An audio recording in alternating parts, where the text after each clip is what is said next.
श्री कृष्णा दोस्तों, आप सभी का हमारे YouTube चैनल AR ज्ञान गंगा में स्वागत है।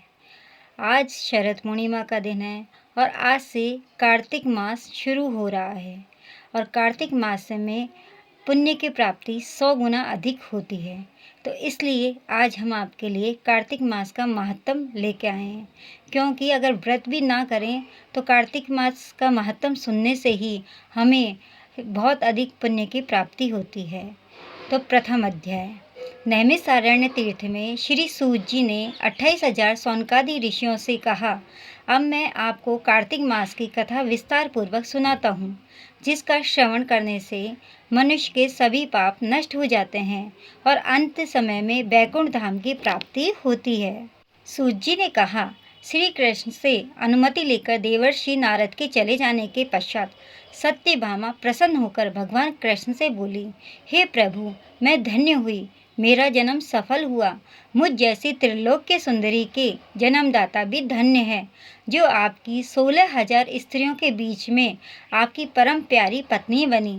मैंने आपके साथ नारद जी को वह कल्प वृक्ष आदि पुरुष विधि पूर्वक दान में दिया, परंतु वही कल्प वृक्ष मेरे घर आंगन में लहराया करता है। यह बात मृत्युलोक में किसी स्त्री को ज्ञात नहीं है।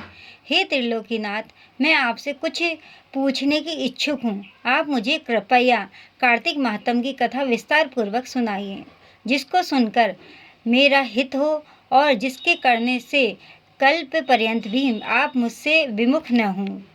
सूत जी आगे बोले, सत्यभामा के ऐसे वचन सुनकर श्री कृष्ण ने हंसते हुए सत्यभामा का हाथ पकड़ा और सब अपने सेवकों को वहीं रुकने के लिए कहकर विलास युक्त अपनी पत्नी को कल्प वृक्ष के नीचे ले गए।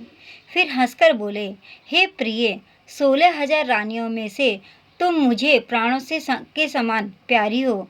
तुम्हारे लिए मैंने इंद्र और देवताओं से विरोध किया था। हे कांते, जो बात तुमने मुझसे पूछी है उसे सुनो। एक दिन मैंने तुम्हारी इच्छा पूर्ति के लिए गरुड़ पर सवार होकर इंद्रलोक जाकर कल्प वृक्ष मांगा। इंद्र द्वारा मना किए जाने पर इंद्र एवं गरुड़ से घोर संग्राम हुआ और गोलोक में भी गरुड़ जी गौओं से युद्ध किया। गरुड़ जी की चोंच की चोट से उनके कान व पूंछ कटकर गिरने लगे, जिससे 3 वस्तुएं उत्पन्न हुई। कान से तांबुल, पूंछ से गोबी और रक्त से मेहंदी बनी। इन तीनों का प्रयोग करने वाले को मोक्ष नहीं मिलता।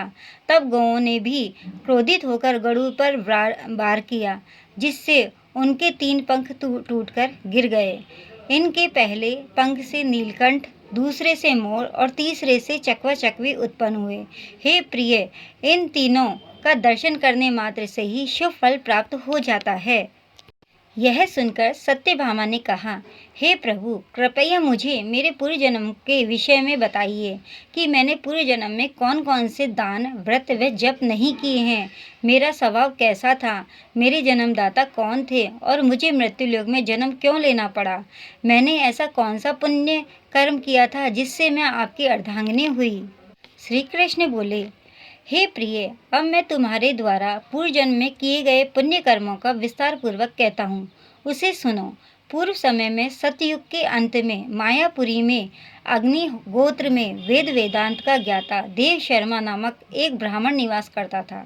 वह प्रतिदिन अतिथियों की सेवा, हवन और सूर्य भगवान का पूजन किया करता था। वह सूर्य के समान तेजस्वी था। वृद्धावस्था में उसे गुणवती नामक कन्या की प्राप्ति हुई। उस पुत्रहीन ब्राह्मणों ने अपनी कन्या का विवाह अपने ही चंद्र नामक शिष्य के साथ कर दिया। वह चंद्र को अपने पुत्र के समान मानता था और चंद्र भी उसे अपने पिता की भांति सम्मान देता था। एक दिन वे दोनों कुश व समीधा लेने के लिए जंगल में गए। जब वे हिमालय की तलहटी में भ्रमण कर रहे थे, तब उन्हें एक राक्षस आता हुआ दिखाई दिया। उस राक्षस को देखकर भय के कारण उनके अंग शिथिल हो गए और वे वहां से भागने में भी असमर्थ हो गए। तब उस काल के समान राक्षस ने उन दोनों को मार डाला। चूंकि वे धर्मात्मा थे, इसलिए मेरे पार्षद उन्हें मेरे बैकुंठ धाम में मेरे पास ले आए। उन दोनों द्वारा आजीवन सूर्य भगवान की पूजा किए जाने के कारण मैं दोनों पर अति प्रसन्न हुआ। गणेश जी, शिव जी व सूर्य व देवी, इन सबकी पूजा करने वाले मनुष्य को स्वर्ग की प्राप्ति होती है। मैं एक होता हुआ भी काल और कर्मों के भेद से 5 प्रकार का होता हूँ। जैसे देवदत्त, पिता, भ्राता आदि नामों से पुकारा जाता है।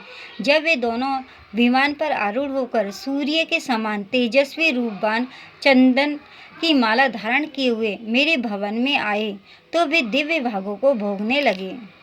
जय श्री कृष्णा दोस्तों, ये था कार्तिक मास का प्रथम अध्याय। अगर आप सबको यह अध्याय अच्छा लगा हो तो हमारे चैनल को लाइक एंड सब्सक्राइब जरूर कर लें और दूसरा अध्याय जानने के लिए हमारे अगली वीडियो का वेट करें। नमस्कार दोस्तों। जय श्री कृष्णा दोस्तों।